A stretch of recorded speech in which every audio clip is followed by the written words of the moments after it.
Se esse vídeo apareceu para você, é porque essa história vai te emocionar e arrepiar. Então, já se inscreve no canal se você gosta desse tipo de história e comenta aí de qual cidade você está assistindo. Eu nunca fui mulher de acreditar em sinal.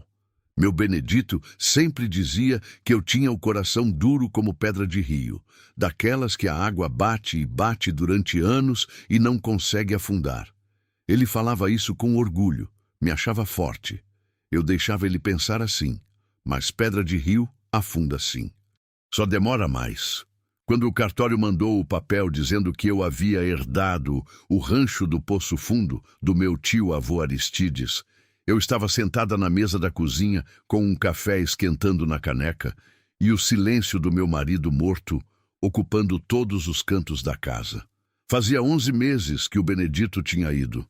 11 meses que eu acordava antes do galo, sem ter para quê, e ficava olhando para o teto de madeira, como se fosse encontrar ali alguma resposta que ele esqueceu de me dar antes de partir. O papel do cartório era amarelado, com aquela letra torta de quem aprendeu a escrever por obrigação. Dizia que o rancho do Poço Fundo, localizado no município de Santa Quitéria, no interior do Ceará, 19 hectares de terra seca, uma casa de adobe, um poço coberto, uma pequena capelinha de taipa e todos os pertences deixados pelo falecido, tudo isso era meu agora. Por ser a única familiar viva de Aristides Gonçalves da Silva, que morreu sozinho, sem filhos, sem esposa e aparentemente sem nenhum bem que valesse o incômodo de disputar. Minha vizinha Doralice veio me visitar naquele mesmo dia com bolo de fubá como pretexto. Aristides era excêntrico, Perpétua. Ela disse assim, mordendo o bolo com cuidado, como se a palavra precisasse ser mastigada devagar. Morava sozinho lá desde antes de você nascer. O pessoal do vilarejo dizia que ele não deixava ninguém entrar no rancho, que tinha algo lá que ele guardava com muito cuidado. O que ele guardava? Doralice deu de ombros com aquele jeito dela, de quem sabe mais do que conta. Saudade, quem sabe? E tomou o café. Depois que ela foi embora, fiquei com o papel na mão por um longo tempo. A casa estava quieta demais. Lá fora, o vento chacoalhava a amendoeira do quintal e as folhas secas faziam um barulho como baralho embaralhado. Pensei no Benedito. Pensei na promessa que eu havia feito para ele 3 dias antes de ele morrer, quando ele já não conseguia mais falar direito, só me segurava a mão e me olhava com aqueles olhos que perguntavam coisas que a boca não formava mais. Eu vou continuar, eu disse para ele, pode ir tranquilo, eu vou continuar. 11 meses depois, eu mal sabia o que essa promessa significava. Fui ao rancho porque não tinha mais nada a perder. Simples assim. Vendi o que tinha de valor, que não era muito. Botei minhas coisas numa mala de lona, paguei o ônibus até Santa Quitéria e de lá peguei carona numa caminhonete velha com um homem chamado Zé Paraíba, que ia na direção certa e falou comigo exatamente 2 vezes durante a viagem toda. Uma para dizer que ia virar na segunda estrada de terra depois do açude e outra para dizer chegamos, quando parou numa porteira enferrujada no meio do nada. É aqui? Eu perguntei olhando para frente, tentando ver alguma coisa além do capim alto e da poeira vermelha que ainda pairava no ar. É, ele disse, e foi embora sem mais nada. Fiquei ali parada com minha mala, o sol das 3 da tarde batendo na nuca, o cheiro de terra quente subindo pelo nariz. A porteira estava amarrada com arame oxidado. A plaquinha de madeira pendurada nela tinha letras quase apagadas pela chuva e pelo tempo, mas dava para ler. Poço Fundo. E embaixo, em letras menores, uma frase que alguém havia escrito à mão com tinta preta faz tempo. Deus vê tudo. Engoli seco. A estrada de dentro do rancho era mais trilha do que estrada. O capim crescia no meio, dividindo o caminho em 2 rastros de terra batida, como se os últimos pneus que passaram ali tivessem sido há anos. Dos 2 lados, a caatinga ia fechando devagar. Jurema, Mandacaru, Xique-Xique, com seus espinhos brancos reluzindo no sol. O silêncio era do tipo que pesa, Não é ausência de som. É presença de algo que você não sabe nomear. A casa apareceu depois de uma curva longa. Adobe escurecido pela umidade das chuvas antigas. Janelas sem vidro, cobertas por dentro com panos desbotados que o vento balançava como se respirassem. O telhado de telha colonial ainda estava de pé, mas com um canto afundado do lado esquerdo, como o ombro de quem carregou peso demais. Na frente, uma mangueira velha e torta jogava uma sombra generosa sobre o chão rachado.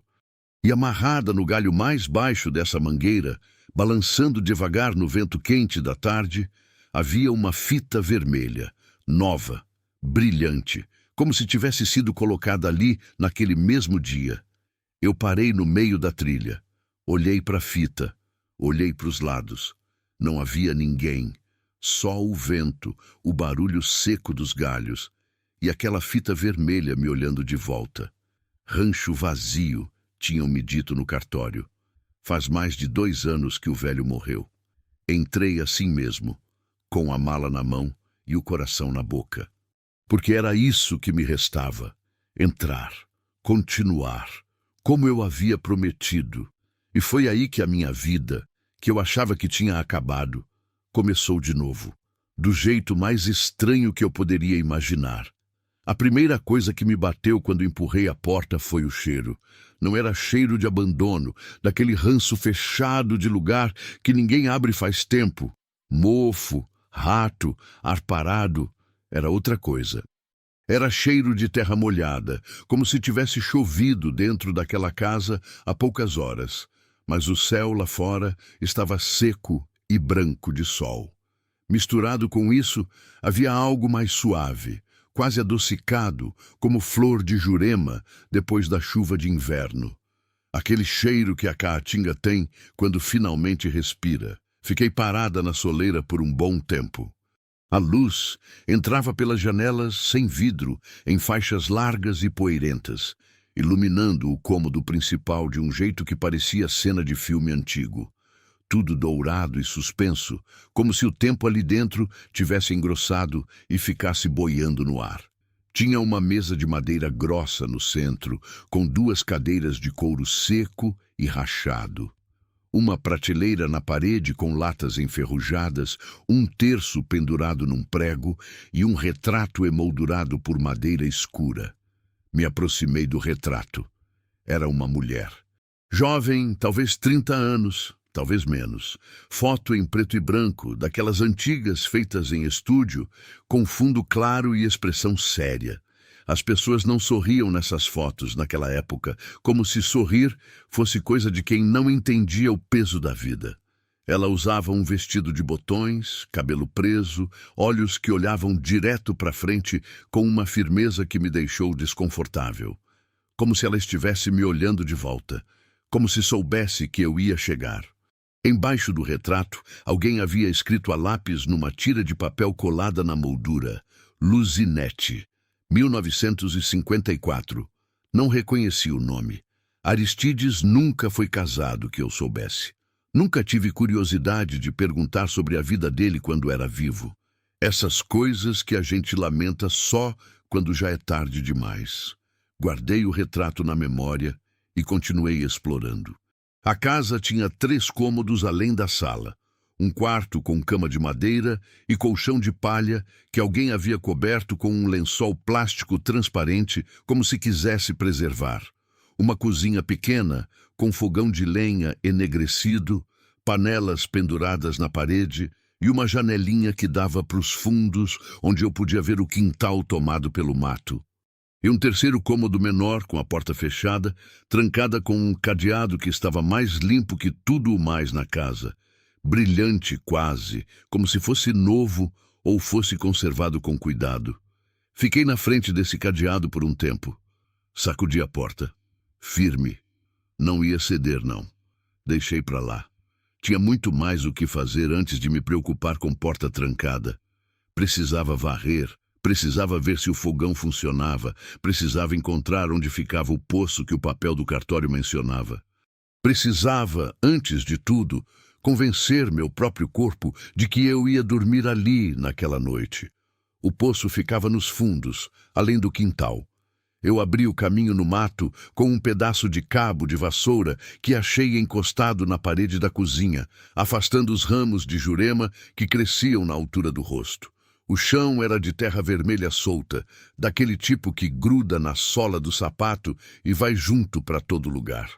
Os insetos cantavam forte naquela hora da tarde. Cigarra, grilo, aquela mistura ensurdecedora do sertão que a cidade não conhece e que, para quem nasceu nela, é a coisa mais parecida com silêncio que existe.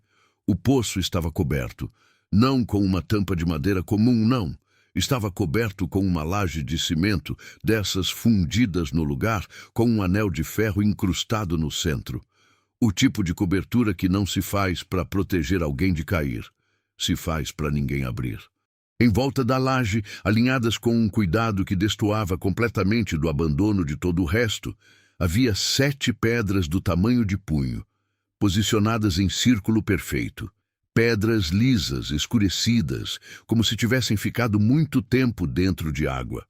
Agachei e peguei uma, pesada, fria apesar do sol, e na superfície havia uma marca, um risco fundo, feito com instrumento cortante, que formava uma cruz simples. Coloquei a pedra de volta no lugar exato onde estava. Não sei porquê. Só senti que precisava. Voltei para dentro antes que o sol fechasse. Naquela noite, comi o que tinha trazido na mala. Biscoito salgado, uma banana amassada, água da garrafa térmica. Sentada na cadeira de couro da sala, com o retrato de Luzinete me encarando da parede. Acendi o toco de vela que achei na prateleira e a luz amarela fez as sombras dançarem nos cantos de um jeito que eu preferia não olhar por tempo demais. Pensei no Benedito. Pensei nele porque era o que eu fazia toda noite. Não de propósito, não como escolha. Era automático. Como respirar. Ele aparecia na minha cabeça com aquela expressão que tinha nos últimos dias, aquela mistura de paz e pedido, como quem está indo embora, mas não quer ir sem antes ter certeza de que quem fica vai ficar bem. E eu sempre chegava no mesmo ponto, a promessa. Eu vou continuar. E depois a pergunta que não me largava. Continuar o quê, Perpétua? Continuar como? A vela foi morrendo devagar. Quando estava quase no fim, naquele momento em que a chama fica pequena e azul e treme com qualquer movimento do ar, eu ouvi. Parei de respirar. Era um som baixo, muito baixo, vindo de fora, não da estrada, não do mato, não do lado onde estava a porteira. Vindo dos fundos, de onde ficava o poço. Um som que levou uns 3 segundos para minha cabeça identificar e aceitar. Era choro. Choro de criança, fraco, sufocado, como quem chora sem querer que ninguém escute.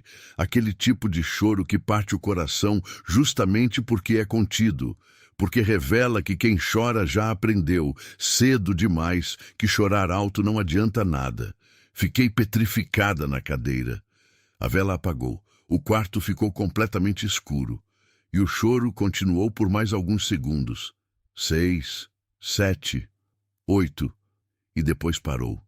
De repente, como se alguém tivesse colocado a mão na boca de quem chorava. O silêncio que veio depois foi diferente do de antes.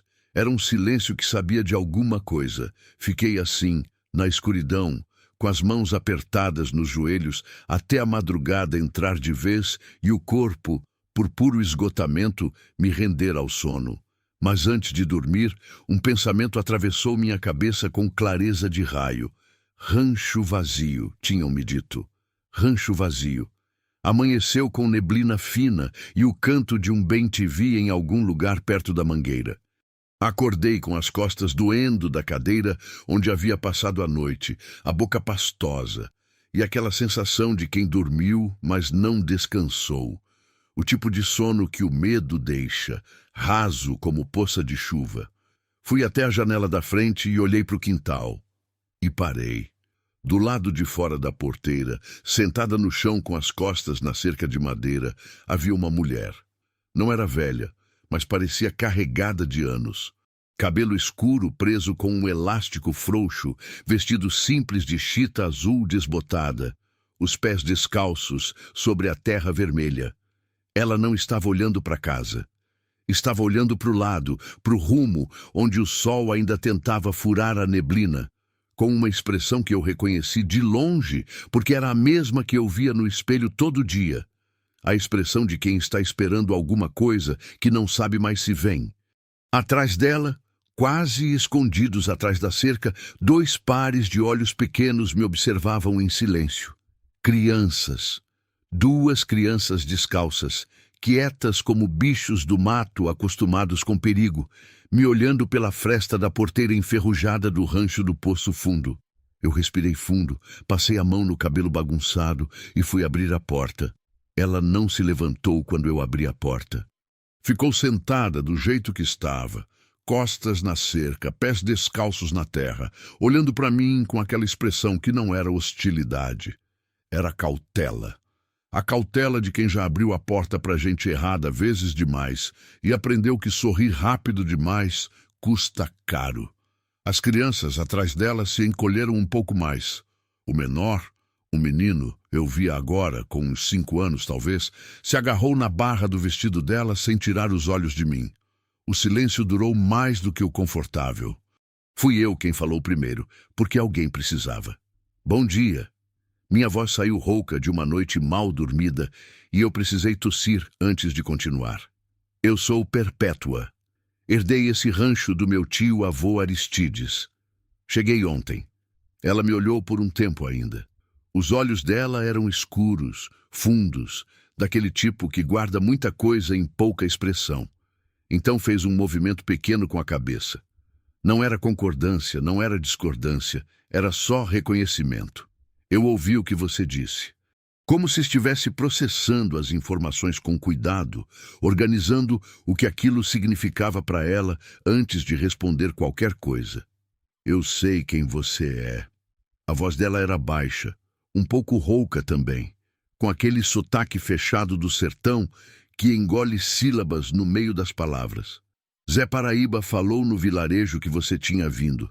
Claro que tinha falado. Interior é assim. A notícia chega antes da pessoa. E você é? Perguntei. Valdete. Ela disse só isso. Valdete. Sem sobrenome, sem explicação. Você mora aqui perto, Valdete? Ela fez um gesto vago com a mão, apontando para o lado direito da estrada, além da curva onde o mato fechava. Um gesto que podia significar logo ali ou podia significar longe o suficiente para ser difícil. No sertão, as distâncias são assim, relativas como a esperança. Tem uma cabana além do açude pequeno, ela disse. Eu e os meninos moramos lá faz um tempo. Os meninos. Olhei para eles de novo. O maior tinha uns 8 anos. Uma menina magra com trança desfeita e um arranhão velho cicatrizando no joelho. O menor continuava agarrado no vestido da mãe, me olhando com aqueles olhos enormes e sérios que as crianças do sertão têm. Olhos que viram coisa demais, cedo demais. Vai me desculpar eu não ter nada para oferecer ainda, eu disse, e senti o peso ridículo da frase logo depois de falar. A casa está toda bagunçada. Mal cheguei. Eu sei, Valdete disse.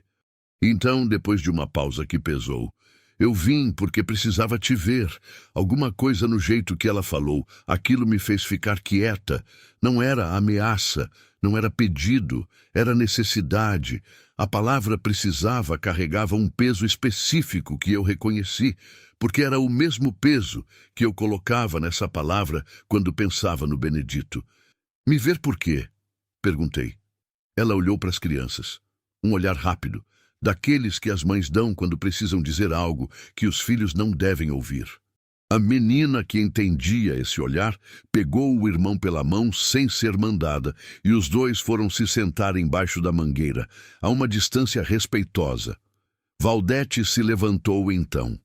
Era mais alta do que parecia sentada, esguia, com aquele tipo de magreza que não é de quem escolhe comer pouco, mas de quem come o que tem e o que tem nunca é suficiente. Ela veio até a porteira e a abriu com uma familiaridade que me chamou a atenção. O movimento era automático, sem hesitação, como quem abre uma porteira que conhece bem. Você vai abrir o quarto trancado? Ela perguntou, direta, me olhando nos olhos. O chão sumiu dos meus pés por um segundo. Como você sabe do quarto trancado? Ela não respondeu imediatamente. Desviou o olhar para as crianças debaixo da mangueira, depois olhou para o rancho, depois para mim de novo. Quando falou, foi devagar, escolhendo cada palavra como quem escolhe onde pisar num chão que pode ceder. Eu conheci Aristides, ela disse. Vim aqui algumas vezes nos últimos anos antes dele morrer. Ele me deixava entrar. Uma pausa. Nem todo mundo ele deixava. O que tem no quarto? Perguntei. Coisas, ela disse. Coisas que ele guardava por razão.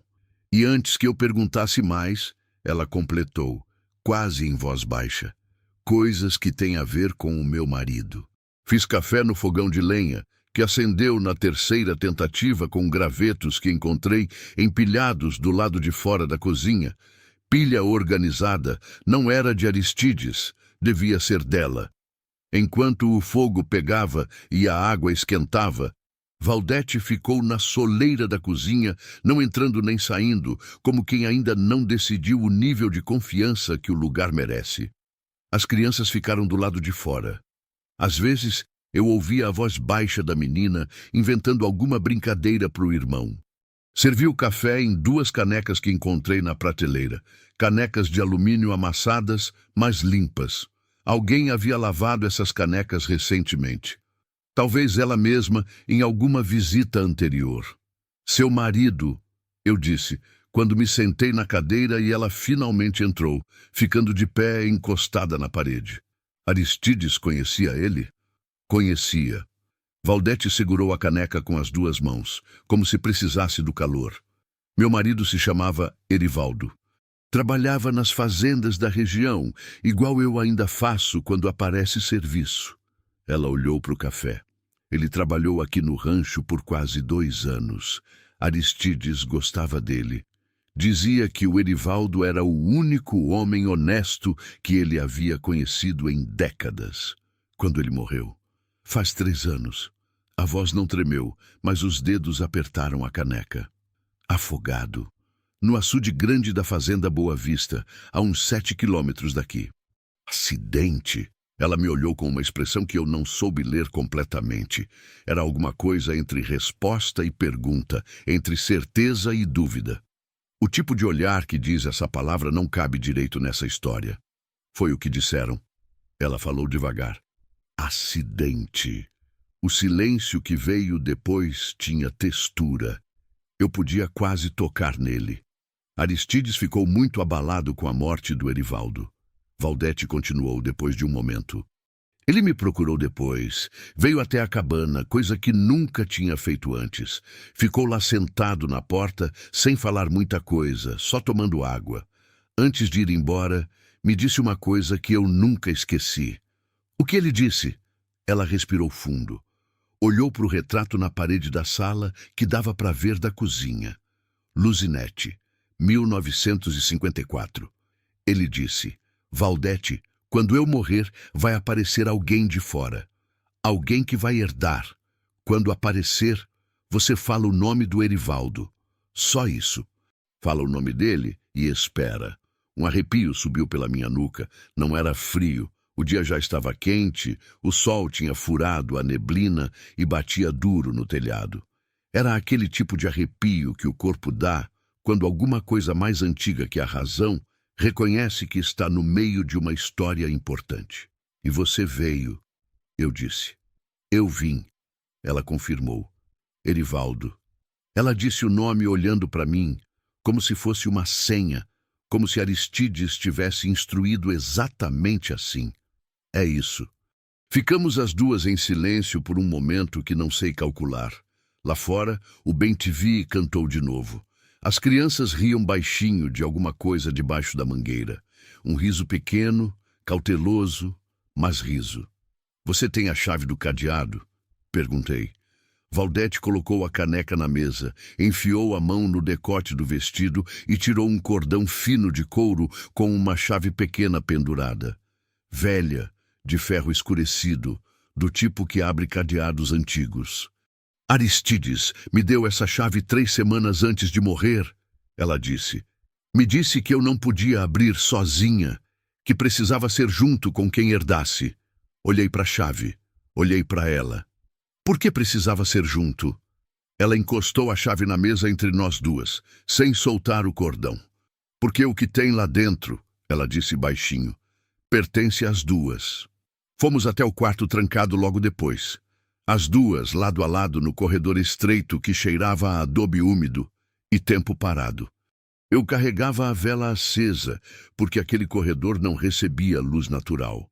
A chama balançava com o nosso andar e fazia as sombras se moverem nas paredes de barro como coisas vivas.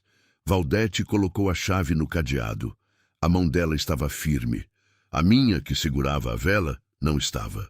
O cadeado abriu com um clique seco que ecoou no corredor. Ela empurrou a porta. O cheiro que saiu foi o mesmo que havia me recebido na véspera quando entrei no rancho. Terra molhada, flor de jurema, aquela coisa suave e antiga que não tinha explicação meteorológica. Como se aquele quarto respirasse de um jeito diferente do resto da casa. A vela iluminou o cômodo devagar, da frente para dentro. Era pequeno, menor do que eu esperava. Paredes de adobe nuas, chão de terra batida. E no centro, sobre uma mesa baixa de madeira escura, havia uma caixa de madeira com tampa do tamanho de um baú de criança, com uma fechadura que já estava aberta. Ao lado da caixa, uma lamparina de querosene, uma bíblia gasta e uma folha de papel dobrada com um nome escrito na frente. Me aproximei. O nome escrito na folha era o meu, Perpétua. A letra era velha, trêmula de quem escreve com dificuldade, mas com determinação. Aristides havia me escrito uma carta. Aristides, que eu mal conhecia, que nunca me visitou, que morreu sozinho naquele rancho no fim do mundo, havia escrito uma carta com o meu nome antes de morrer. Peguei a folha. As mãos me tremiam de verdade agora, não de medo, de algo maior que medo, de pressentimento. Valdete ficou na porta, sem entrar, como se aquele espaço fosse meu, respeitando uma fronteira que ela conhecia e eu ainda não entendia. Abri a folha. A letra era grande e irregular, com algumas palavras emendadas e outras circuladas, como se o autor quisesse ter certeza de que seriam lidas com atenção. Comecei a ler em silêncio, mas depois de 2 linhas, a voz saiu sozinha, baixa, como confissão. Perpétua.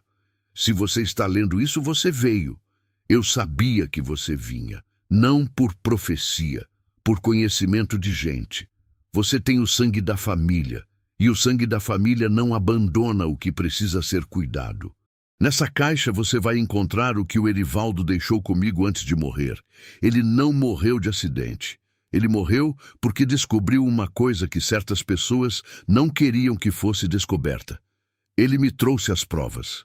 Eu guardei porque tinha medo. Sou um velho covarde, Perpétua, e Deus me perdoe por isso. Cuida da Valdete e dos filhos dela. Essa terra é deles por direito, mesmo que o papel diga que é seu. Aristides. Dobrei a carta devagar. Olhei para a caixa. Olhei para Valdete na porta, que me olhava de volta com aqueles olhos fundos que agora eu entendia melhor. Não era só cansaço que ela carregava. Era a carga específica de quem sabe que a morte do marido não foi o que disseram, e viveu 3 anos sem poder provar, sem poder falar, sem poder fazer nada além de criar os filhos sozinha, numa cabana de madeira, às beiras de uma estrada esquecida. Você sabia o que tinha aqui dentro? Perguntei. Não, ela disse. Só sabia que era importante. Abri a caixa. Dentro havia um envelope pardo com documentos dobrados, algumas fotografias em preto e branco e outras coloridas e desbotadas, um caderninho de capa preta com a espiral enferrujada e, no fundo, envolto em pano de saco, um objeto que levei 1 segundo para identificar, uma fitinha vermelha, idêntica à que estava amarrada no galho da mangueira lá fora. E nesse momento, lá de fora, As crianças pararam de rir. O silêncio que veio não era o silêncio comum do sertão. Era o silêncio de quando alguma coisa muda, de quando o mundo antes e o mundo depois se separam por uma linha que você acabou de cruzar sem perceber. Eu fechei os dedos em volta da fitinha vermelha e senti, com uma clareza que não precisava de explicação, que a partir daquele momento eu não estava mais sozinha naquele rancho e que o que eu havia encontrado naquela caixa ia exigir de mim uma coragem que eu não sabia ainda se tinha. Eu não abri o caderno naquele momento. Não sei explicar direito por quê. Tinha tudo ali na minha frente. O caderno de capa preta, o envelope pardo, as fotografias, a fitinha vermelha ainda enrolada nos meus dedos. E alguma coisa em mim simplesmente recusou. Como quando a gente está na beira de um rio que não conhece e sente que a água é mais funda do que parece. Você pode entrar, mas você precisa primeiro ficar um momento na margem, respirar, entender o que está prestes a fazer. Fechei a caixa com cuidado. Coloquei a fitinha vermelha em cima da tampa. Hoje não, eu disse em voz alta, mais para mim mesma do que para Valdete. Ela não questionou. Só fez aquele movimento de cabeça dela, o reconhecimento silencioso, e saiu do vão da porta para deixar eu passar. Voltamos para a cozinha sem falar. Eu servi mais café que não tinha mais, fiz de conta que mexia em coisa no fogão só para ter o que fazer com as mãos. Valdete ficou sentada com a caneca vazia na frente, olhando para o nada com a paciência de quem aprendeu a esperar sem reclamar. Lá fora, as crianças voltaram a fazer barulho. A menina, eu ainda não sabia o nome dela, havia encontrado um graveto comprido e estava desenhando no chão de terra do quintal, enquanto o irmão observava com aquela seriedade cômica que crianças pequenas têm quando acham que estão participando de algo importante. Como ela se chama?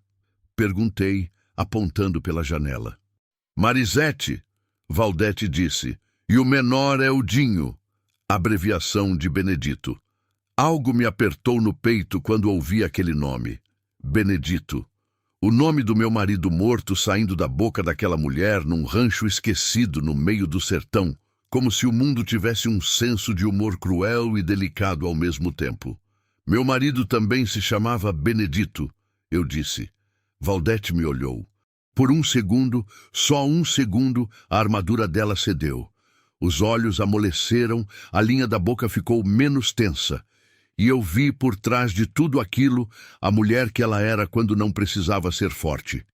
Vi o cansaço real, a saudade real, a dor real que ela carregava com tanta compostura que parecia quase invisível.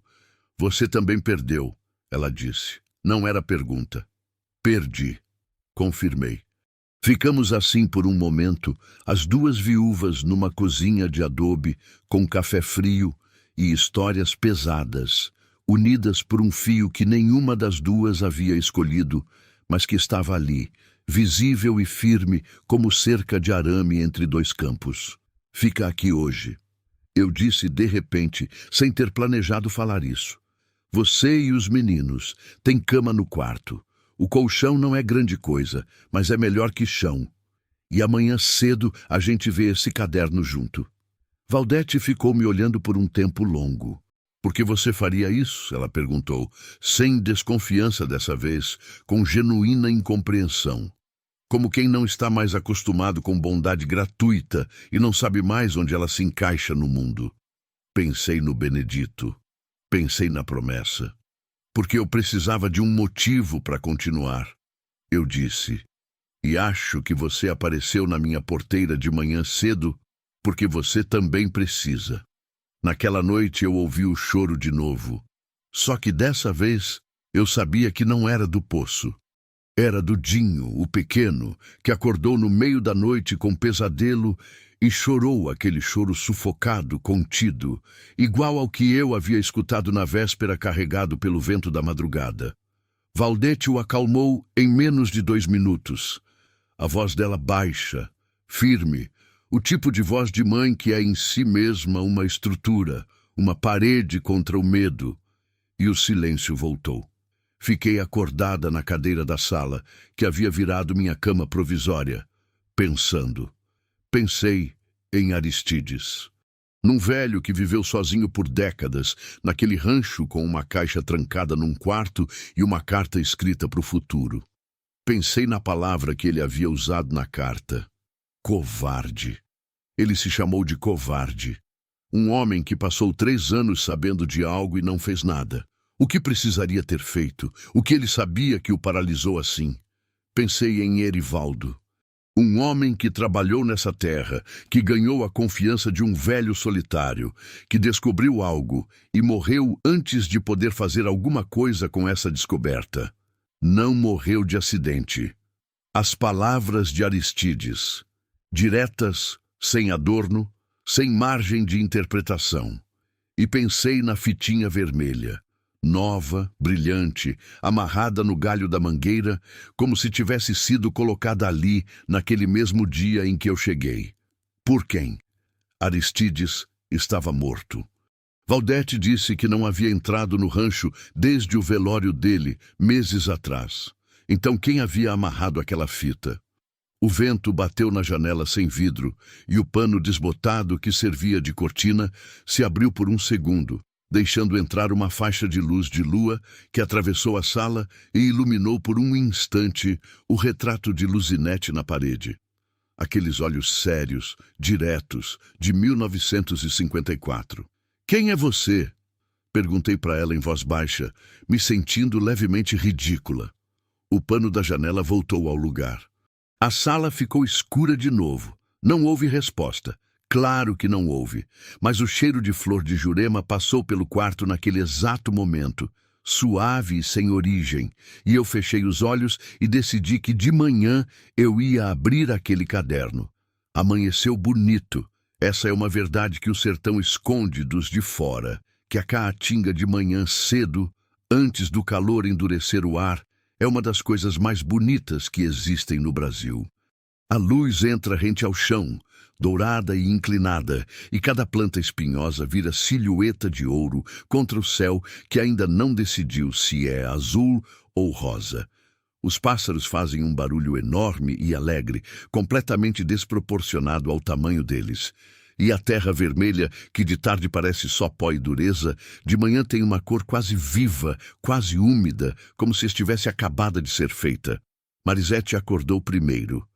Encontrei ela no quintal, sentada no chão com o graveto de ontem, continuando o desenho que havia começado.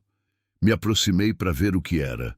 Uma casa, com janela, com porta, com uma árvore do lado. O tipo de casa que toda criança desenha quando quer mostrar o que entende por lar. "Bonito", eu disse. Ela me olhou de baixo para cima com aqueles olhos espertos. "É a nossa casa", ela disse. "Aqui a gente vai ter um dia." Fiquei sem resposta para isso. Então fui fazer mingau com o fubá que havia trazido na mala. E quando Valdete e o Dinho acordaram, os 4 nos sentamos em volta da mesa da cozinha e comemos em silêncio. Mas era um silêncio diferente do de antes. Era o silêncio de quando pessoas ainda não se conhecem bem, mas já não se estranham. Aquele espaço confortável antes das palavras. Depois que as crianças foram brincar lá fora, Valdete olhou para mim. "Você quer ler o caderno agora?" "Quero", eu disse. Fui buscar a caixa no quarto escuro. Trouxe tudo para a mesa da cozinha, onde a luz da janela entrava melhor. Coloquei o caderno entre nós duas, o envelope pardo do lado, as fotografias ainda viradas para baixo. Valdete colocou as mãos no colo. Eu abri o caderno na primeira página. A letra era diferente da carta de Aristides. Era miúda, inclinada, rápida, de quem escreve com pressa ou com o pensamento correndo mais rápido que a mão. Mas era legível.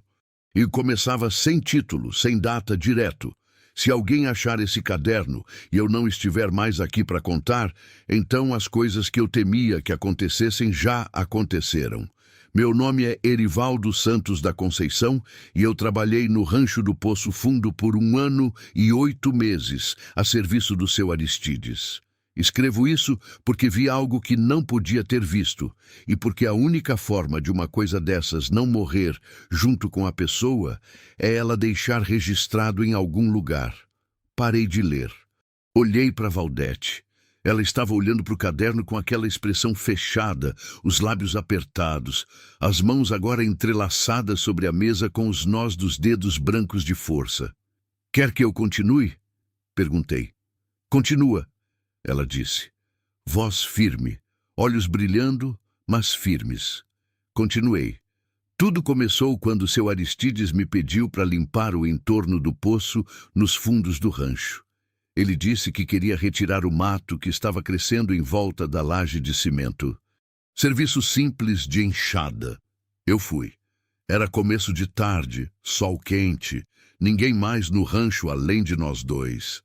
Quando eu estava trabalhando, a enxada bateu em algo embaixo da terra, a uns 40 centímetros da borda da laje. Pensei que era pedra, mas quando limpei a área vi que era madeira, uma tábua velha enterrada.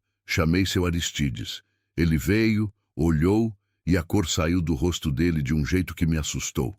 Ele disse para eu parar para não mexer mais, que não era nada, que era resto de obra antiga, mas eu vi os olhos dele e aprendi desde cedo que quando um homem fala que não é nada com aquela cara, é porque é muito. Parei de novo, olhei pelas janelas para o quintal. Marisete e o Dinho brincavam perto da mangueira, alheios, felizes com sua própria pequena realidade. O sol já estava alto e quente. 3 dias depois, voltei ao poço sozinho, de madrugada. Trouxe lanterna e enxada. Retirei a tábua. Embaixo havia uma caixa de metal, enferrujada, fechada com cadeado que eu precisei forçar. Dentro havia documentos. Documentos que mostravam que a Fazenda Boa Vista, a maior propriedade da região, de propriedade da família Lacerda, foi construída sobre terra que originalmente pertencia a 3 famílias de poceiros, expulsas à força na década de 50. As famílias nunca foram indenizadas.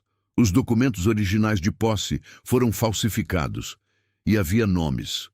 Nomes de pessoas que assinaram as falsificações, que testemunharam o que não aconteceu, que se calaram sobre o que aconteceu. Um desses nomes eu reconheci. Era nome de gente que ainda está viva, gente com poder na região. Gente que, se soubesse que esses documentos existem, não mediria consequências. Eu precisei parar de ler. Não porque não queria continuar, porque o ar na cozinha havia ficado pesado de um jeito físico, concreto, como antes de tempestade. Senti o suor frio nas costas apesar do calor. Senti minha garganta apertar. Valdete estava absolutamente imóvel. Ele encontrou isso. Ela disse em voz tão baixa que eu quase não ouvi. E foi por isso. Não era pergunta.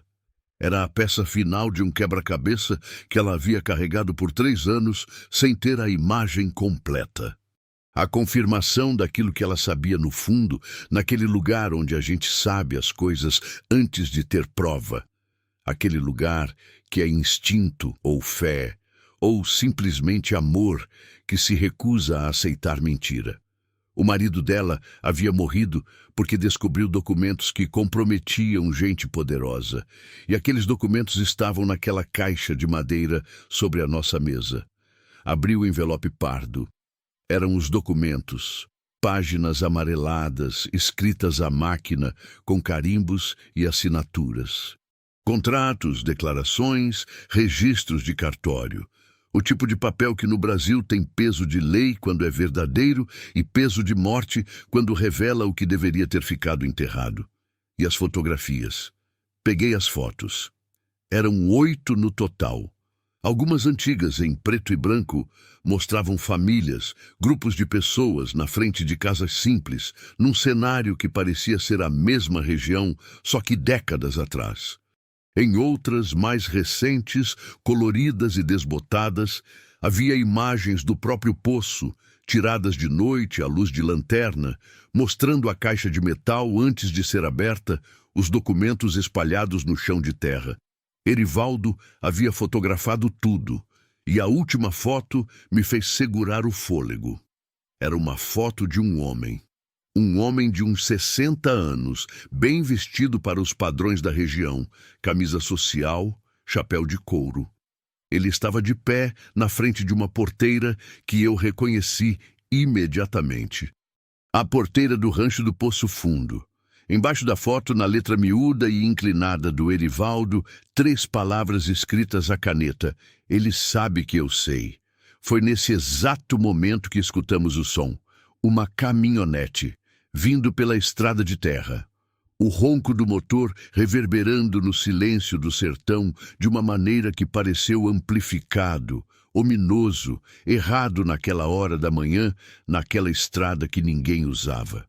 Valdete se levantou tão rápido que derrubou a cadeira. "Guarda tudo", ela disse. A voz dela havia mudado completamente.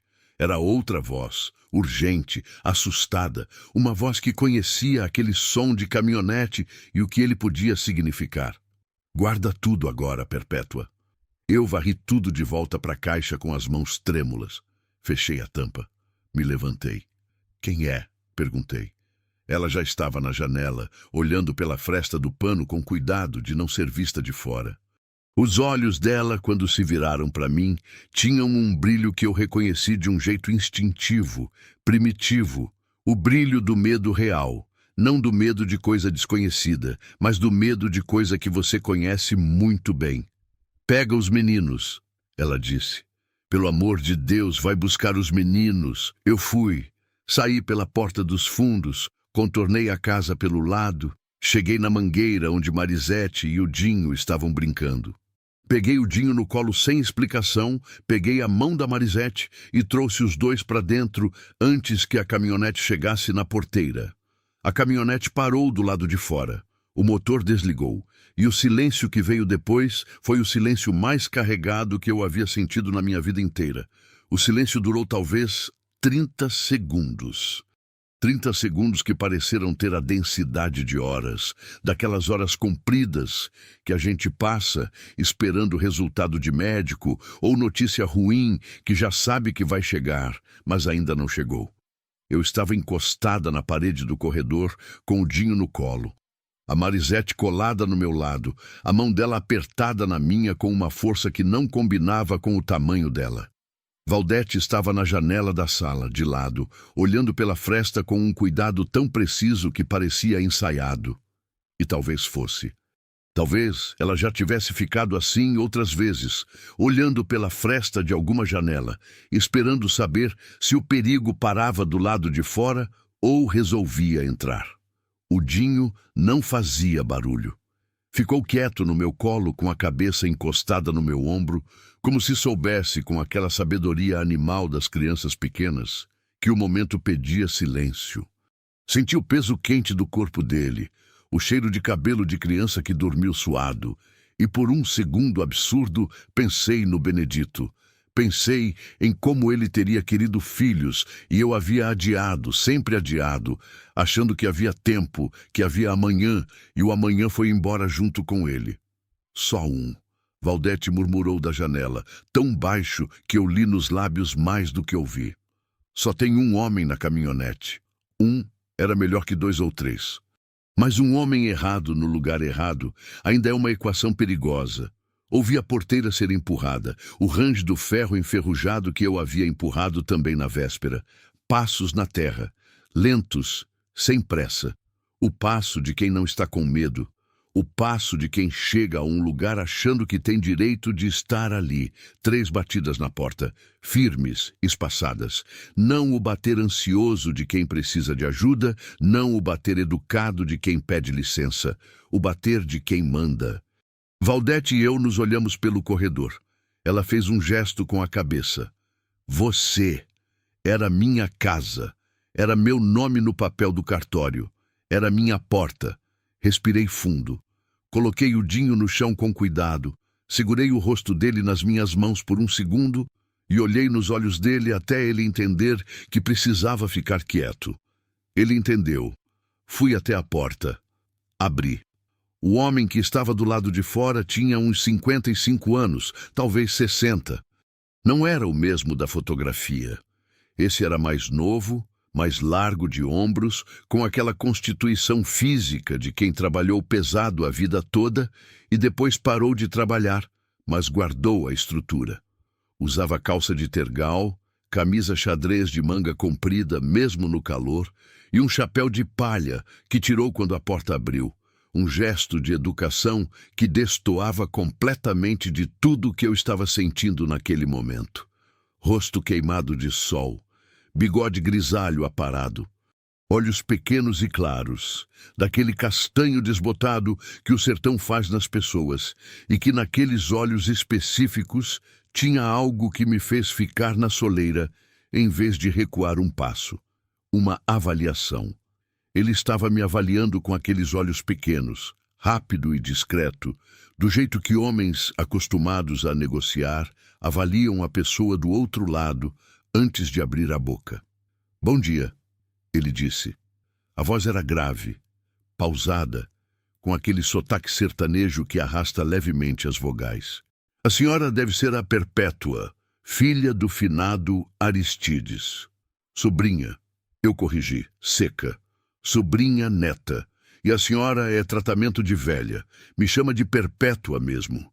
Um canto da boca dele subiu levemente. Não era sorriso, era reconhecimento. Ele havia testado alguma coisa e eu havia respondido do jeito que ele esperava, ou não esperava, e de qualquer forma ele havia anotado. "Me chamo Tertuliano Lacerda", ele disse. "Sou o dono da fazenda Boa Vista, aqui do lado. Fui vizinho do seu tio-avô por 40 anos. Lacerda. O nome caiu dentro de mim como pedra em água parada, aquelas ondas que se abrem em círculos cada vez maiores. Lacerda. O nome nos documentos. A fazenda Boa Vista. O nome embaixo das assinaturas falsificadas, nas terras roubadas de 3 famílias de poceiros, na década de 50. Mantive o rosto neutro com um esforço que não sabia que era capaz de fazer. "Que bom", eu disse. "Vizinho é sempre bom de ter." "É." Ele concordou, olhando por cima do meu ombro para o interior da casa, com aquela naturalidade calculada de quem quer ver sem parecer que quer ver. "Posso entrar? Sol tá quente?" "Pode ficar na sombra da varanda mesmo", eu disse. "A casa tá toda bagunçada ainda, mal cheguei." Uma pausa mínima. Ele recolocou o chapéu, ajeitou a aba. "Tá bom", disse sem alterar o tom. Saí e fechei a porta atrás de mim, ficando na varanda com ele. Não havia cadeira, então ficamos os dois de pé, eu encostada na parede de adobe e ele um passo afastado, com a caminhonete vermelha lá atrás na porteira. Uma Hilux velha, mas conservada, com a plaquinha coberta de poeira, daquele jeito que às vezes é acidente e às vezes é escolha. Aristides e eu não éramos próximos nos últimos tempos. Ele disse, olhando para o horizonte, como se estivesse tendo uma conversa casual sobre o tempo. Mas fui ao velório. Respeitei o homem. Eram 40 anos de vizinhança. "Que bonito", eu disse. Ele me olhou de lado, aqueles olhos claros e pequenos. "Você veio para ficar?" perguntou. "Vim para ver", respondi. "Essa terra não produz muito", ele disse. E havia nessa frase uma informação que não era bem informação. Era observação estratégica. Era o primeiro tijolo de uma construção que ele estava começando. Sertão seco. Poço que faz anos não é usado. Capim tomando conta. Para uma mulher sozinha, deve ser pesado. "Já carreguei coisa mais pesada", eu disse. Ele assentiu lentamente, como quem está guardando respostas para usar depois. "Se você tiver interesse em vender", ele disse, casual, quase de passagem, como se fosse a coisa mais natural do mundo. "Eu faço uma proposta justa. Já tenho intenção de ampliar o pasto do lado leste da Boa Vista faz tempo. Essa área encaixaria bem." Eu deixei a frase dele pousar no ar entre nós por um momento. Pensei no caderno do Erivaldo. Pensei na foto do homem mais velho na porteira, na frase embaixo. "Ele sabe que eu sei." Pensei nos documentos no envelope pardo, nas assinaturas falsificadas, no nome Lacerda repetido nas páginas amareladas. Pensei em Erivaldo afogado no açude grande da fazenda Boa Vista. Acidente, tinham dito. Ainda não pensei em vender, eu disse. Mal cheguei. Claro, claro, ele concordou. E o tom era tão razoável, tão sem pressa, que era quase mais assustador do que se ele tivesse pressionado. Só queria que você soubesse que a oferta está aberta. Quando você quiser conversar. Ele tirou do bolso da camisa um cartão pequeno, daqueles cartões simples de fazendeiro, com nome e número de telefone celular, e colocou na beirada da janela da varanda. Qualquer coisa que precisar também, vizinho é para isso. Pegou o chapéu, inclinou levemente a cabeça como despedida, desceu os 2 degraus da varanda e caminhou de volta para a porteira com aquele mesmo passo lento e sem pressa de quem chegou. O motor da Hilux pegou na primeira. A caminhonete saiu pela estrada de terra, deixando uma nuvem de poeira vermelha que ficou suspensa no ar por muito tempo depois que o barulho do motor sumiu. Eu fiquei na varanda até a poeira baixar completamente. Então entrei, fechei a porta e fui até o corredor onde Valdete estava parada com as crianças, todos os 3 me olhando. Tertuliano Lacerda. Eu disse o nome em voz alta. Valdete fechou os olhos por um segundo. Quando abriu, havia neles algo que era raiva e alívio ao mesmo tempo. A raiva de quem finalmente tem o nome do monstro confirmado em voz alta, e o alívio de não estar mais carregando esse peso completamente sozinha. Ele sabe que você tem a caixa? Ela perguntou. Não sei, eu disse. Mas ele veio olhar e vai voltar. Naquele dia não saímos do rancho. Eu varri a casa toda, mais por precisar fazer alguma coisa com o corpo do que por necessidade real. Valdete pegou as crianças e foi até o riacho buscar água. Eu havia encontrado 2 baldes de plástico pendurados na parede dos fundos da cozinha. E voltou com os cabelos molhados e uma expressão levemente mais serena, daquele jeito que a água faz com as pessoas do sertão, que entendem o valor dela de um modo que quem vive na cidade nunca vai entender completamente. De tarde, sentamos as 2 na sombra da mangueira com o caderno do Erivaldo entre nós e terminamos de ler. O que faltava era ainda mais detalhado do que o começo. Erivaldo havia passado semanas fotografando e copiando os documentos à mão antes de entregá-los a Aristides. Havia nomes de cartorários, de testemunhas falseadas, de um advogado que havia registrado os documentos sabendo que eram fraude. E havia datas.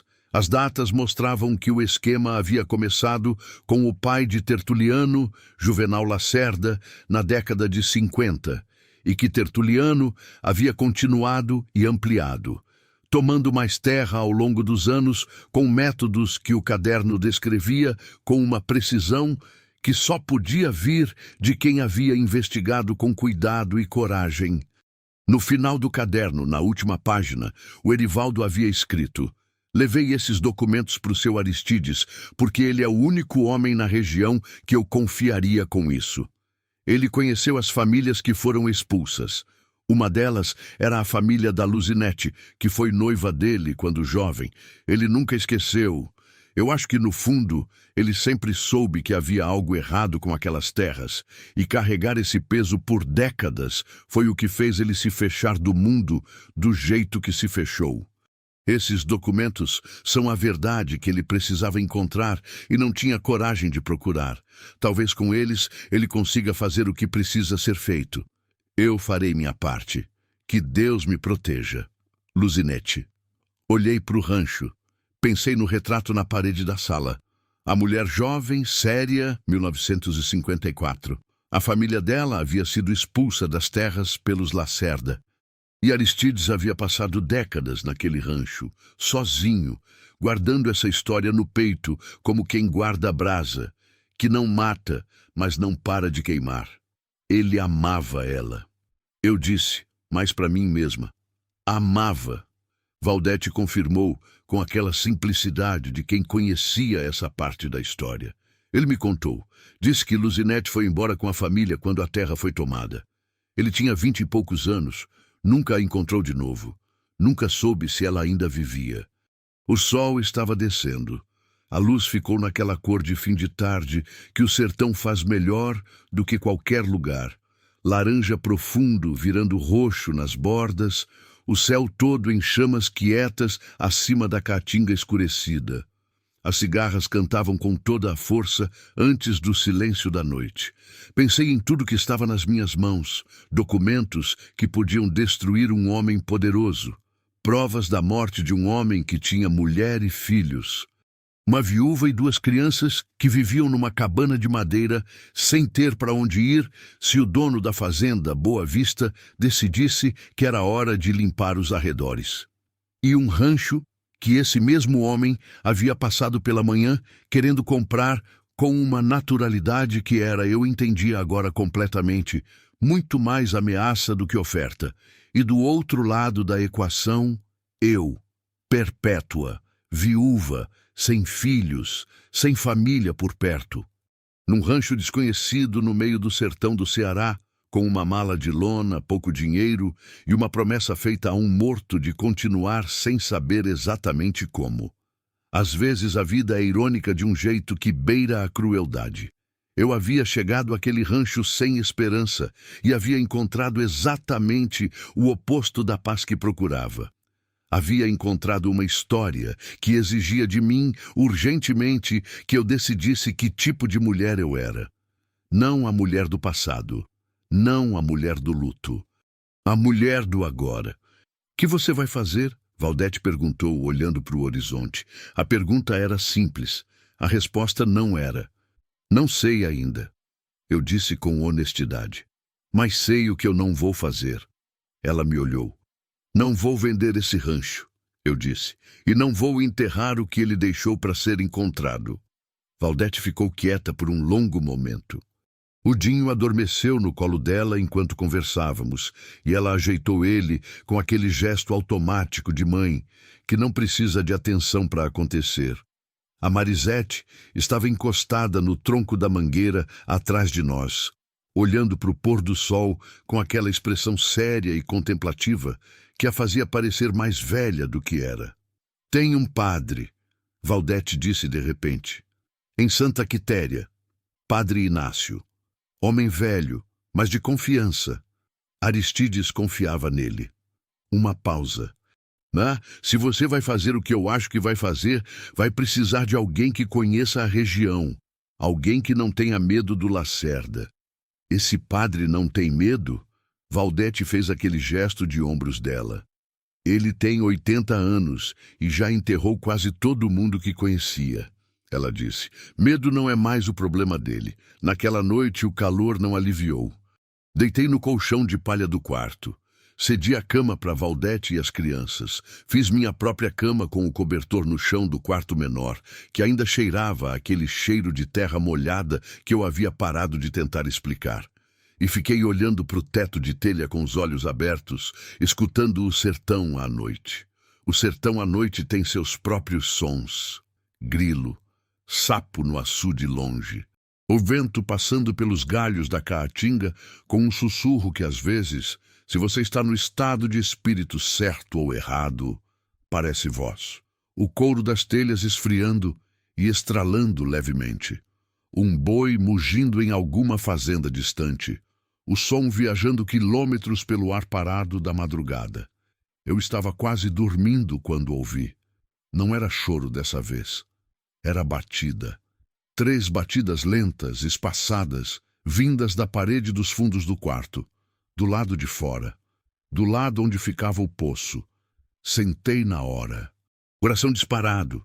Aquele frio na barriga que não é de temperatura, aquele estado de alerta total em que o corpo entra antes que a cabeça processe. Esperei. Silêncio.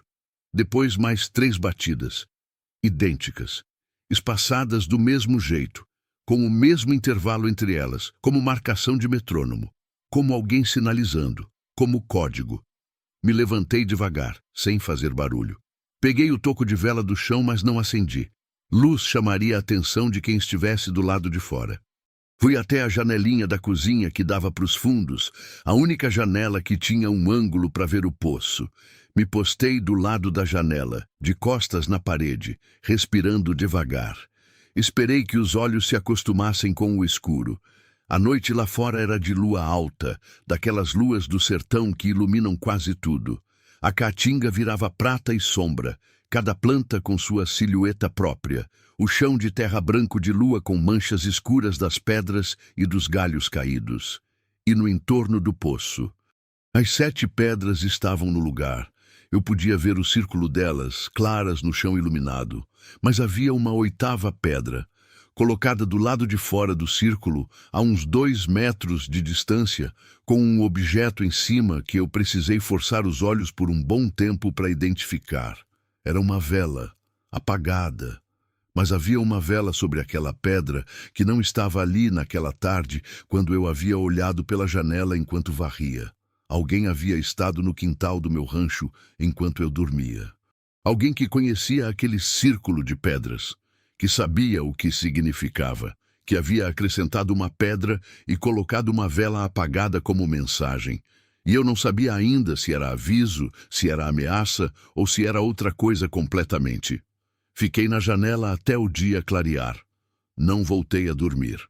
E quando o sol do Ceará começou a subir pelo horizonte, vermelho e enorme como um braseiro recém-aceso, eu tomei uma decisão que era ao mesmo tempo a mais sensata e a mais assustadora que eu havia tomado em muito tempo.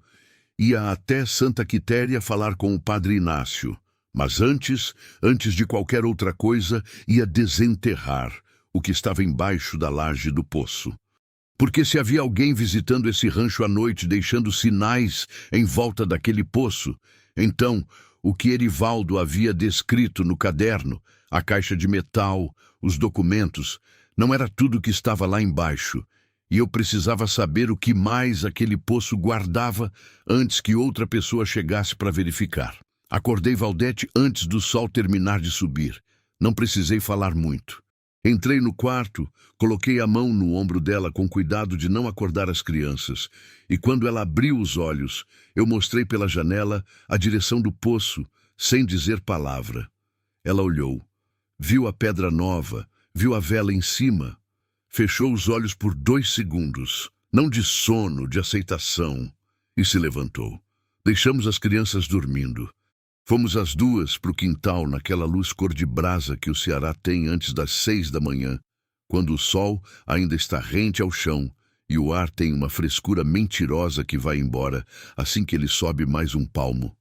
O chão estava frio sob os meus pés descalços, a terra vermelha úmida de sereno, e os pássaros faziam aquele barulho de início de dia que parece comemoração e às vezes irrita e às vezes é a coisa mais bonita do mundo, dependendo do estado em que você acorda. Me agachei na frente da pedra nova. A vela era simples, branca, do tipo que se compra em qualquer armazém por centavos. Não estava derretida, estava inteira, como se tivesse sido colocada ali sem nunca ter sido acesa. Em volta da base havia um fio de linha vermelha, enrolado 3 vezes, com um nó no meio que eu reconheci vagamente de alguma coisa que minha avó fazia quando eu era criança, algum benzimento, alguma proteção. O tipo de coisa que no sertão existe numa zona cinzenta entre fé e costume, entre catolicismo e o que veio antes do catolicismo e sobreviveu embaixo dele como raiz sobrevive embaixo de cimento. Quem teria colocado isso aqui? Perguntei. Valdete ficou em silêncio por um momento, olhando para a vela com uma expressão que eu não sabia interpretar completamente. Tem uma mulher, ela disse por fim, que mora no final da estrada de terra que passa do outro lado do açude. Gente daqui chama ela de Dona Filhinha. Ela conhecia Aristides faz muitos anos, cuidava de coisas para ele quando ele ficou velho demais para cuidar sozinho. Uma pausa. Ela faz isso. Apontou para a vela. Proteção. Ela deve ter sabido que você chegou e veio verificar. De noite, ela não distingue muito entre dia e noite para esse tipo de coisa. Valdete disse com uma naturalidade que me pareceu ela mesma não perceber o quanto era reveladora sobre o lugar onde vivia. Olhei para o círculo de pedras, para o poço coberto pela laje de cimento com o anel de ferro no centro. Pensei no que Erivaldo havia descrito no caderno. A tábua enterrada, a caixa de metal. Aristides havia tirado a caixa e guardado no quarto trancado. Mas e o buraco? E a cova onde a caixa havia ficado enterrada por décadas? Me ajuda, eu disse para Valdete. Fui até a parede dos fundos da cozinha, onde havia um cabo de enxada encostado, resquício de algum trabalho inacabado. Trouxe também a lanterna de pilha que havia achado na gaveta da cozinha. Pilhas fracas, mas ainda davam uma luz suficiente. Voltei para o poço. Não é o poço que precisa ser aberto, eu disse, mais pensando em voz alta do que explicando. É a terra do lado. O Erivaldo desenterrou a caixa aqui. Indiquei a área do lado da laje, onde o capim crescia mais ralo, onde a terra tinha uma coloração levemente diferente de quem já foi mexida antes. Mas ele não descreveu só a caixa no caderno. Descreveu que o buraco era fundo, mais fundo do que precisava ser para guardar uma caixa daquele tamanho. Valdete me olhou. Entendeu. Tem mais coisa. Ela disse. Pode ter. Comecei a cavar. A terra do sertão, quando está seca, é dura como material de construção. Você bate a enxada e ela ressoa, resistente, cada golpe custando mais do que deveria. Mas ali, naquele trecho específico do lado do poço, a terra cedeu depois dos primeiros golpes, com uma facilidade que confirmou o que eu suspeitava. Aquela terra já havia sido remexida antes. Várias vezes, talvez. Valdete ficou do meu lado, segurando a lanterna apontada para o buraco que ia se formando. Nenhuma de nós falava. O barulho era só o da enxada, dos pássaros, do vento começando a acordar com o dia. Lá dentro, as crianças ainda dormiam. Com uns 40 centímetros de profundidade, a enxada bateu em algo. Não era madeira dessa vez. Era metal. Abaixei, varri a terra com as mãos, senti o frio do ferro embaixo dos dedos. Escavei ao redor com cuidado, a mão no lugar da enxada agora, tirando a terra aos punhados. Era uma caixa menor que a primeira. Uma lata de biscoito antiga, daquelas de tampa de encaixe, completamente tomada pela ferrugem, mas intacta.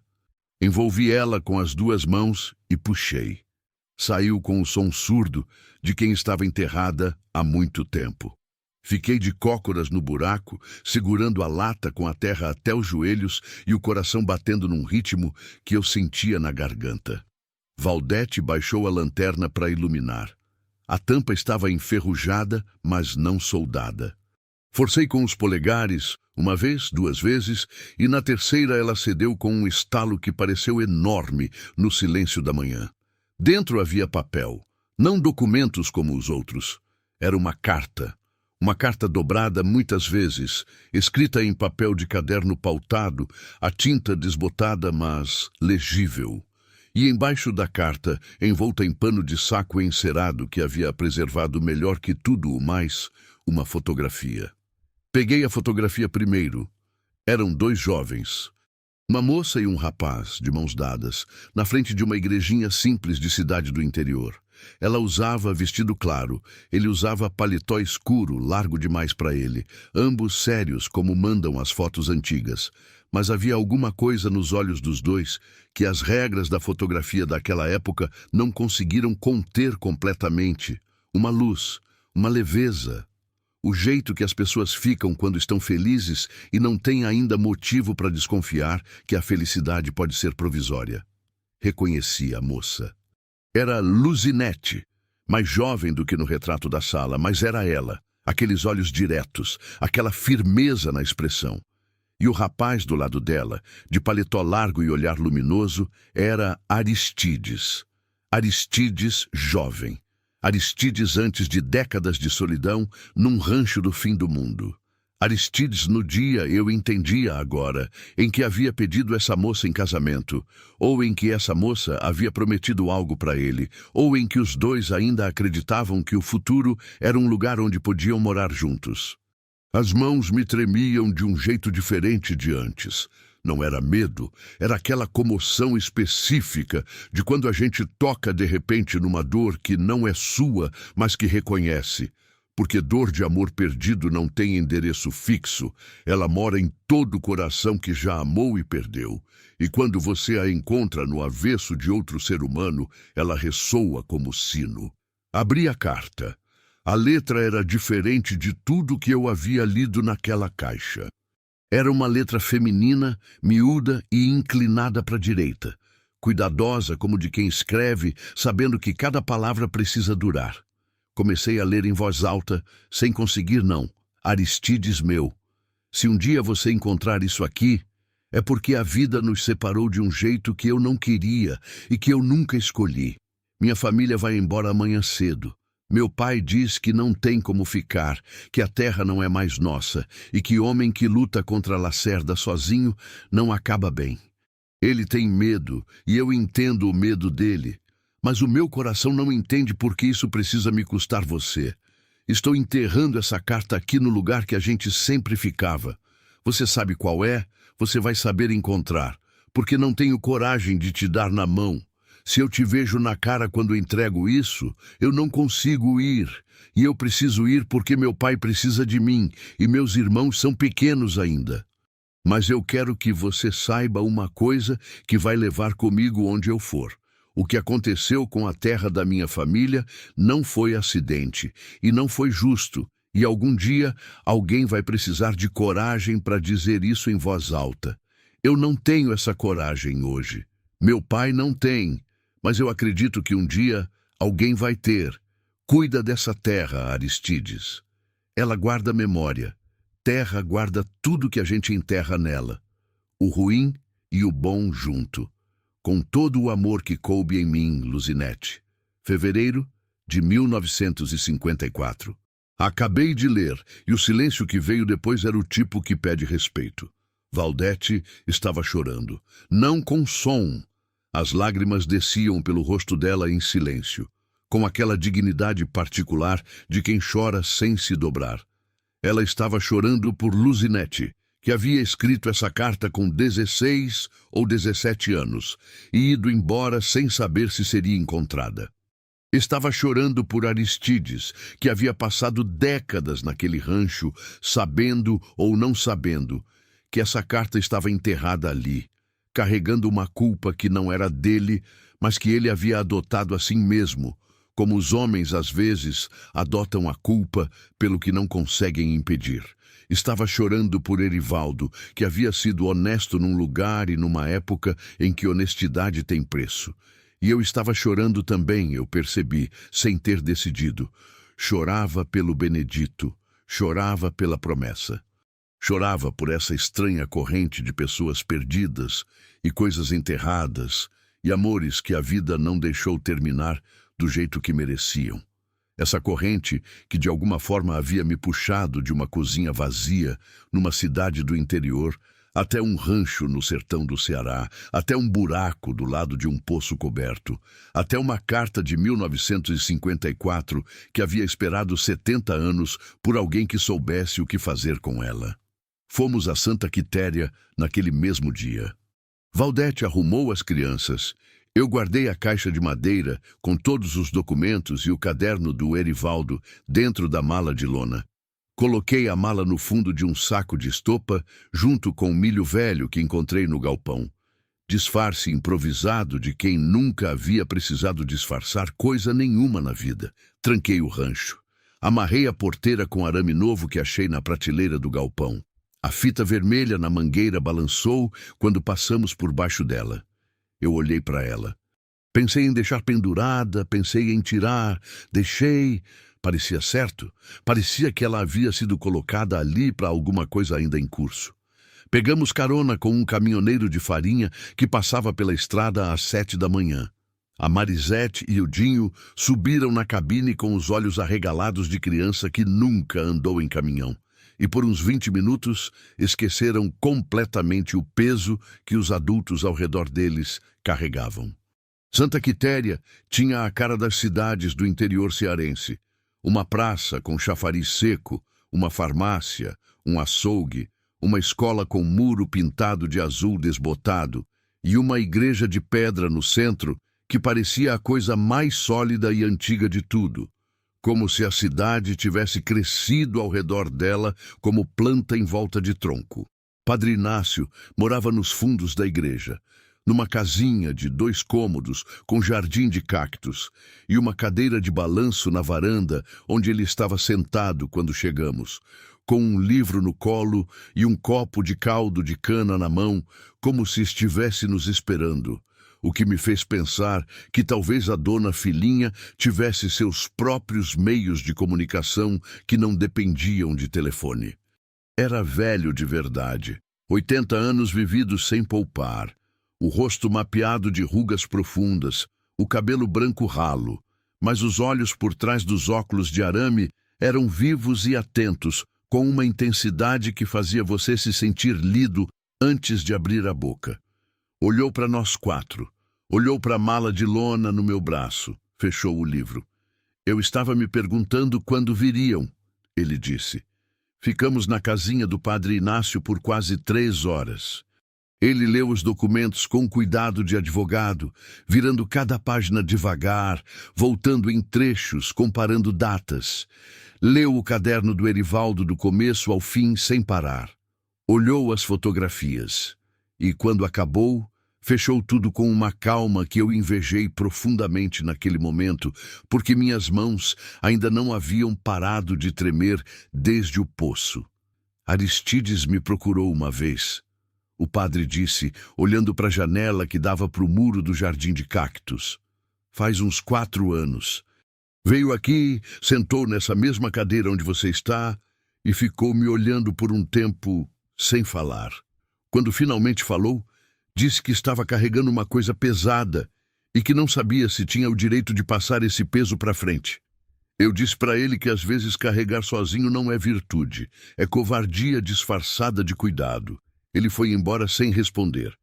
Ele escreveu isso. Eu disse, na carta para mim, que era covarde. O padre fez um gesto com a mão, não de discordância, de complexidade. Ele era um homem que amou muito e perdeu muito cedo.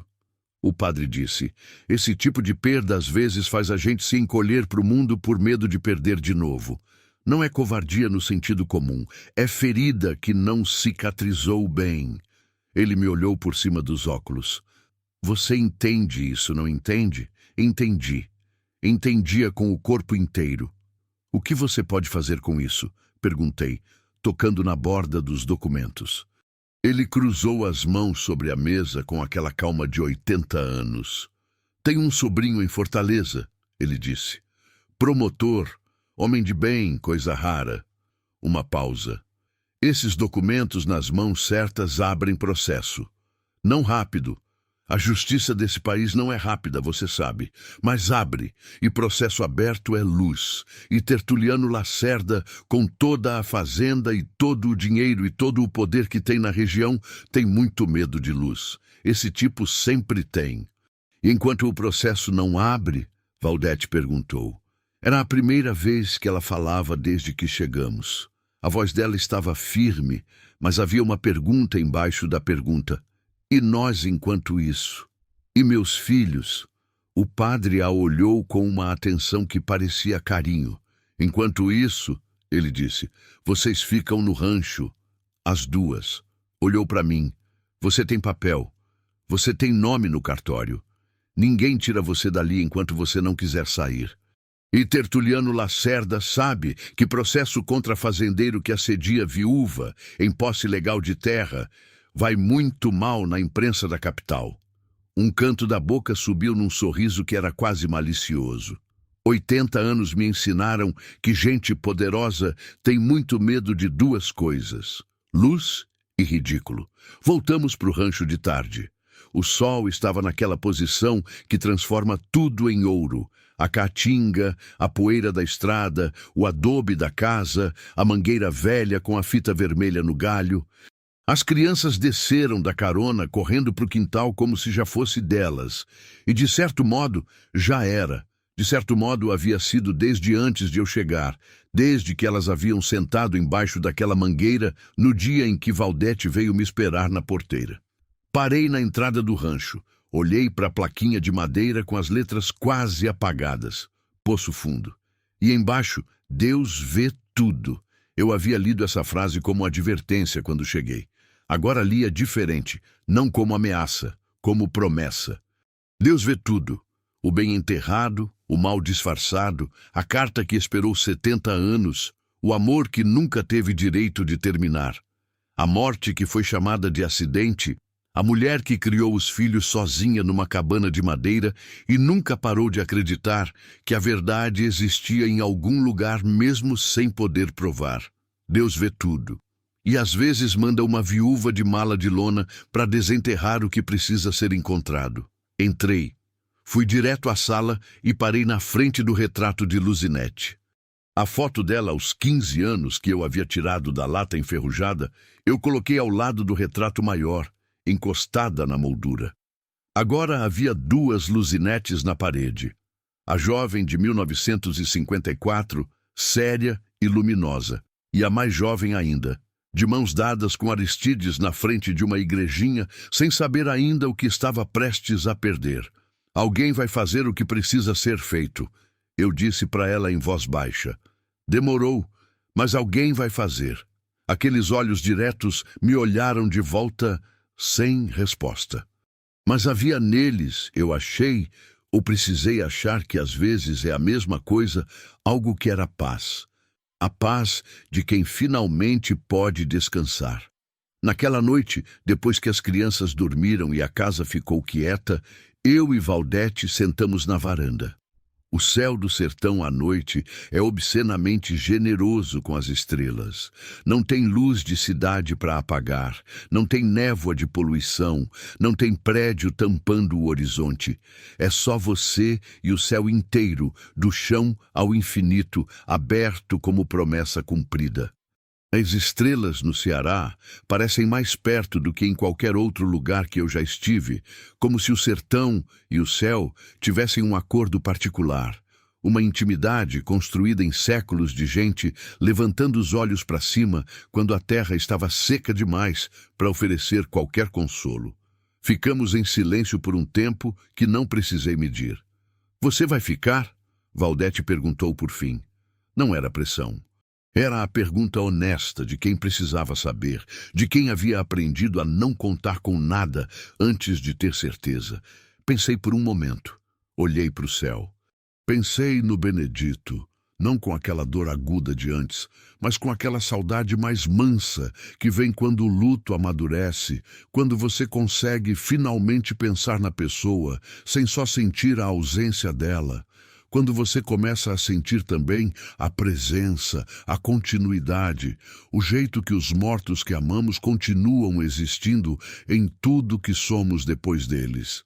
Eu vou continuar. Eu havia prometido para ele. E agora eu entendia o que isso significava. Não era continuar apesar de tudo. Era continuar por causa de tudo, por causa da dor que me havia trazido até aqui, por causa do rancho que ninguém queria, por causa de uma caixa trancada e um caderno de capa preta e uma carta enterrada de 1954 e uma mulher esperando na porteira com 2 filhos e uma chave pendurada no pescoço. Por causa de uma velha fotografia de 2 jovens de mãos dadas que não puderam ter o futuro que mereciam, mas que haviam, de alguma maneira torta e longa e cheia de dor, contribuído para que eu estivesse aqui agora, nessa varanda, sob esse céu, com essa resposta na boca. Fico, eu disse. Valdete não respondeu com palavra. Só fez aquele movimento de cabeça. O reconhecimento, o aceite, aquela linguagem dela que eu havia aprendido a ler em poucos dias. Mas desta vez havia algo a mais naquele gesto. Uma leveza, um peso a menos. O vento passou pela caatinga com aquele sussurro que às vezes parece voz. Eu fechei os olhos e o deixei passar. Nos meses que se seguiram, muita coisa aconteceu e muita coisa demorou para acontecer, do jeito que é com as coisas que importam de verdade. O sobrinho do padre Inácio abriu o processo. Demorou. A justiça desse país demora, como o padre havia dito, mas ela às vezes chega. Os documentos do Erivaldo foram periciados e confirmados autênticos. O nome de Tertuliano Lacerda entrou em inquérito junto com o de outros 2 homens, cujos nomes eu havia lido naquele caderno de capa preta. Tertuliano apareceu mais uma vez no rancho, 2 meses depois de nossa primeira conversa. Dessa vez eu estava na varanda quando ele chegou, e dessa vez não abri a porta. Fiquei sentada na cadeira que havia colocado lá fora, tomando café, e o olhei descer da Hilux, com aquela calma, que não era mais medo fingindo ser força. Era força de verdade, a força que vem quando você não tem mais nada a esconder e sabe que do outro lado a pessoa tem tudo a esconder.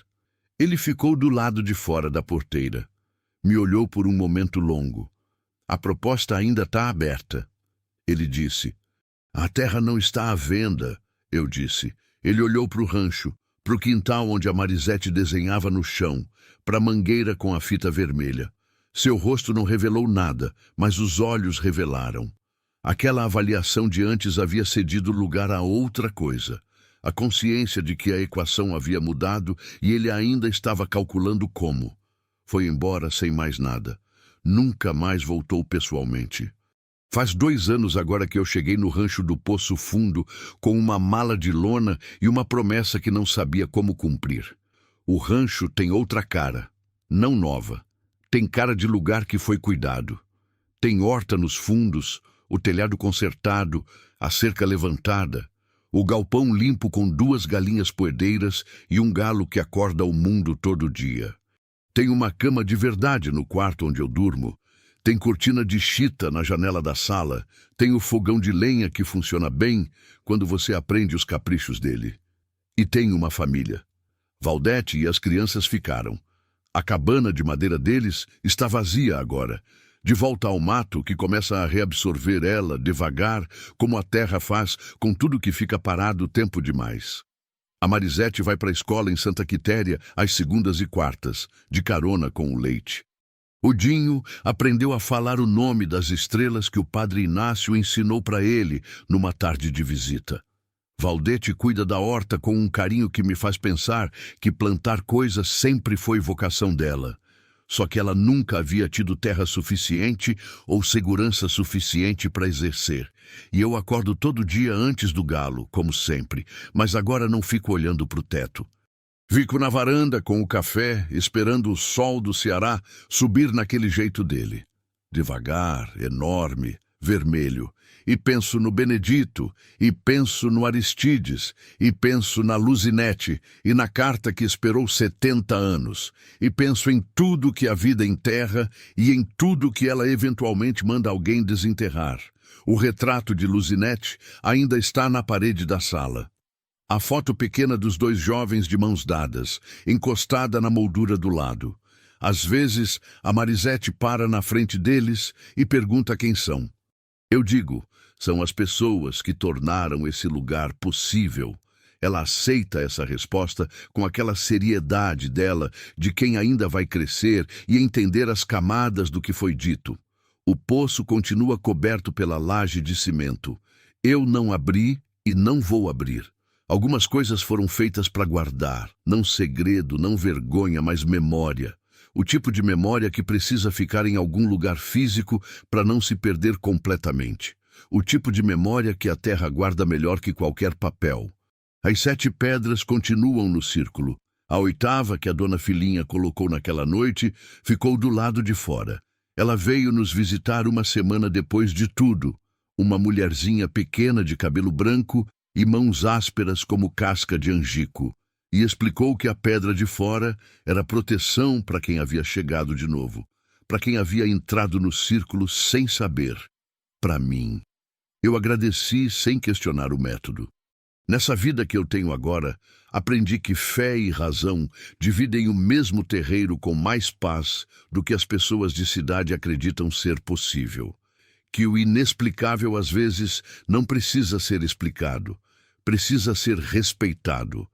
que há coisas que acontecem no sertão, na madrugada, no entorno de poços antigos, que a linguagem comum não alcança, e que a sabedoria está em não forçar essa linguagem onde ela não cabe.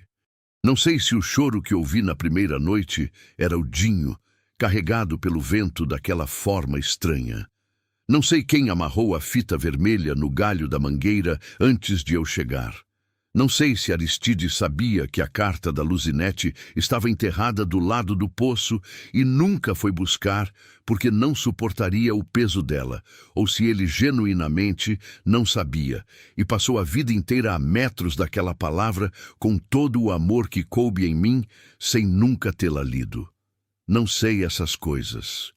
E aprendi que não saber não é buraco, é espaço. Espaço onde a fé pode morar, onde o mistério pode respirar, onde a vida tem margem para ser maior do que a gente consegue compreender. O que eu sei é o seguinte: cheguei aqui sem motivo para ficar em lugar nenhum, e encontrei motivo para ficar aqui. Vim sem esperança e encontrei. Não a esperança fácil, não a esperança de novela, mas a outra, a dura, a que se constrói com as próprias mãos e com as mãos de quem está ao lado, tijolo por tijolo, dia por dia, promessa cumprida por promessa cumprida. Eu vou continuar, eu disse para o Benedito, e continuei. Só não sabia, quando prometi, que continuar ia parecer tanto com começar.